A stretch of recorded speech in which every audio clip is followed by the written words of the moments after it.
On October 31st, 2010, in Guilford, New Hampshire, Halloween would leave a haunting memory burned in the minds of this quiet New Hampshire town. While most were out trick-or-treating, collecting treats, someone was out there with an evil bag of tricks. As of Halloween 2022, this murder case has been unsolved for 12 years. This case is eerily suspicious, not only because it occurred on such a creepy night, but because of the very strange things that took place leading up to the murder. Roberta Miller was born on September 25, 1956. She preferred to be called Bobbie.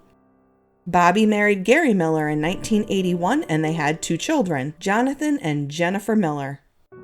They lived in Wolfboro, New Hampshire for most of their marriage. Gary ran Miller Chevrolet in Wolfboro, a tire company out of Tamworth, New Hampshire, and Miller Ford in Sanford, Maine. Gary and Bobbie were also co-owners of a camp in Acton, Maine. In September of 2007, after being married for 26 years, the couple filed for divorce and cited irreconcilable differences. The couple split up and began living separately. The divorce process would prove to be long and messy because of all of Gary Miller's business holdings. In 2009, Gary Miller filed a motion for contempt against Roberta. He argued that she hadn't paid $74,000 in taxes owed to him as part of their settlement.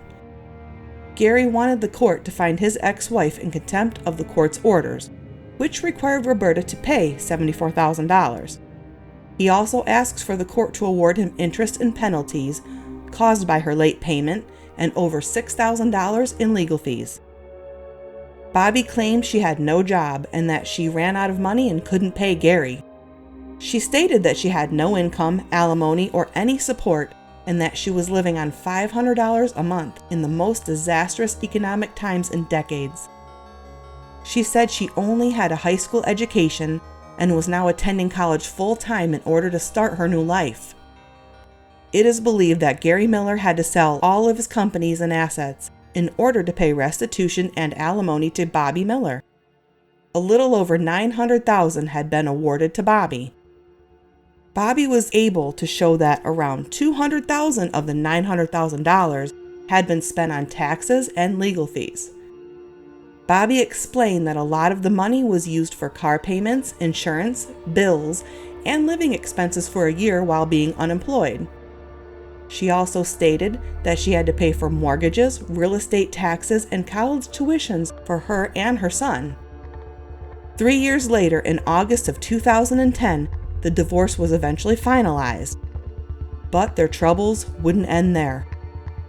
3 days after the divorce was finalized, Bobbie purchased a home in Guilford, Maine. She would move into her new home on Country Club Road shortly after. Some neighbors remembered seeing her walk her dog named Scout around the neighborhood. It is unknown if she lived alone, but neighbors noticed that her son Jonathan would often visit the home. On October 28th, Roberta Miller placed her home at Haynes Hill Road in Wolfboro into the JJB Trust.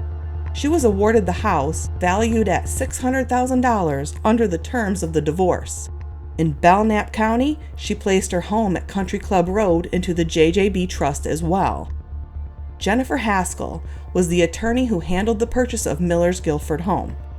When asked if she felt if Bobbie was in danger, Haskell said, "My personal impression was she had reasons to be afraid." On Friday, October 29th, 2010, at about 9:30 p.m., a fire was reported in a camp in Acton, Maine. A home on Katy Lane, which was awarded to Gary, had burned down. The home was a single-story wood structure with a propane tank. The fire was very intense and required mutual aid to be extinguished.